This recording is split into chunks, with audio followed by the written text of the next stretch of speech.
Buonasera, siamo qui in compagnia del portiere della Rotellistica Marco Bandieri. Poche domande, insomma, partita difficile fin dall'inizio, primo tempo dove è stata sicuramente combattuta ma si andava a folate, e secondo tempo dove invece ci sono state molte più difficoltà. Mi correggimi se sbaglio. No, l'hai analizzata bene. Noi abbiamo fatto secondo me un grande primo tempo dove abbiamo creato tanto, ma purtroppo abbiamo concretizzato poco grazie alle parate di Giulio Baci, che stasera secondo me è stato meglio in pista, e anche un po' di sfortuna perché un paio di palle sono rimaste lì sulla linea, non sono entrate.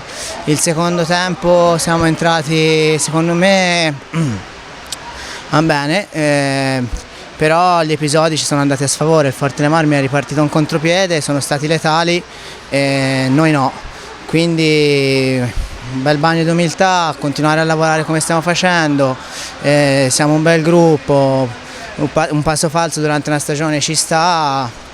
Io sono comunque sempre fiducioso per il proseguo del campionato, perché vedo ragazzi durante la settimana, anche rientro dalle feste, siamo allenati bene, con un'intensità molto alta, e purtroppo il campionato è lungo, un incidente di percorso capita, non facciamo troppi drammi.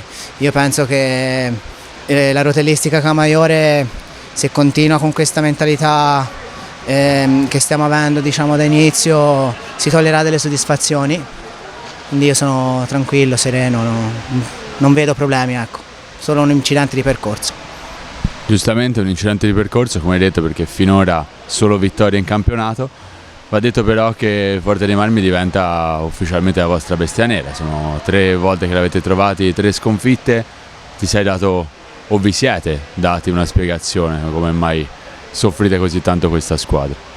Ma il Forte dei Marmi sicuramente ha un'ottima qualità, sono tutti ragazzi giovani che allenati bene da Andrea Facchini, un allenatore che sicuramente ha grande esperienza, quindi io penso che, come ho detto, ragazzi giovani di qualità, 2 ottimi portieri, perché c'è anche Ciupi che è aggregato con la 1, comunque gioca anche in A2, è una squadra di qualità che dimostra che gioca bene, ragazzi giovani, ragazzi e così, quindi ci sta magari di soffrire. La prossima volta che li affronteremo cercheremo di correggere gli errori che abbiamo fatto in queste 3 partite per portare a casa il risultato, tutto qui, cioè, tranquilli, sereni, bestie nere. Noi sì, il Forte, ma va bene, andiamo avanti senza problemi.